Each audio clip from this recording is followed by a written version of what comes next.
this week's Torah portion, Parshas Shelach, is a Torah portion that's vital for every single human being to pay close attention to understand in the ways in which those that are either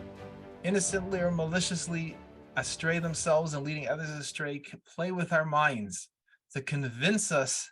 of despair, to convince us to give up hope, convince us to give up on the ultimate objective.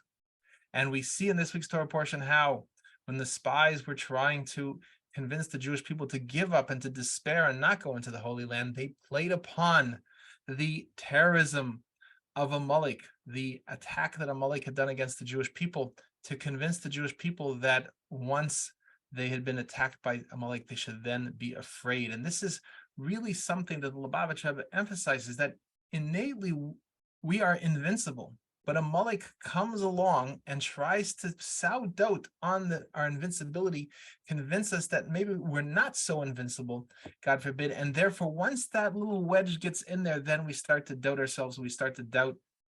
the mission that God Almighty has given us in the world. And we start to see the world as a large, imposing objective that's impossible to overtake with the knowledge of God Almighty. And we see in the Torah portion that the message that's casting doubt on invincibility is actually being spread by people in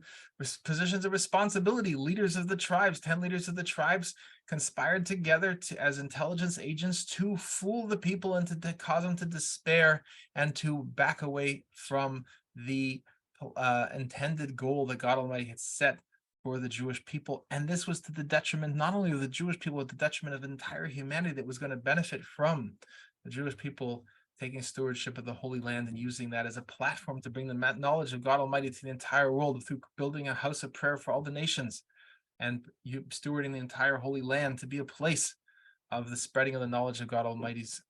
knowledge to the entire world. So we see how our minds can be played with, and we have to make sure to learn the Torah portion and to understand that we have to make sure not to go, and like it says the commandment at the end, to where it sits is to tell us that we have to make sure not to go after our eyes, not to go after our hearts, not to go after how the world appears to us, not to go after how our hearts would like to experience the world, the temporal matters of the world, but rather to be completely committed to seeing God Almighty's vision and align with ourselves with the two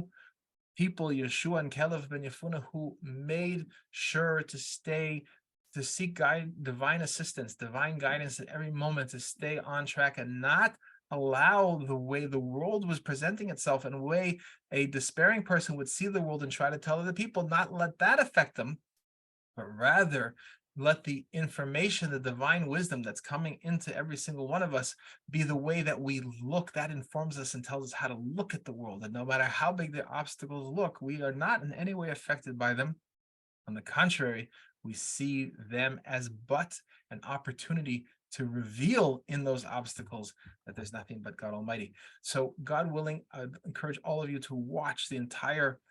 Torah learning from this is Zechariah 8:23 learning this week, when we went through many details of the way in which intelligence agencies fool us in past generations and in current generations, and how we all have to learn to evaluate using the 6 steps of good decision making. We have to learn to make sure that we're grounded in the Spirit of God Almighty, so nothing, not even the most apparently credible looking report from the person with the most apparent credentials trying to tell us something that's false and have no possibility whatsoever of knocking us off track. On the contrary, we will stay committed to God Almighty's vision for us and for the entire world, and make sure that we are expanding that message into the entire world, and we are seeing that the entire world is an opportunity to reveal that every single human being is really a wellspring of divine wisdom waiting to come forth and provide an unending source of divine wisdom for the world, and fulfill God Almighty's intention that the sole occupation of every single human being is going to be to know God Almighty. May we experience that now with the final, complete, true redemption coming of Mashiach Tzidkenu right now. We should have a good Shabbos.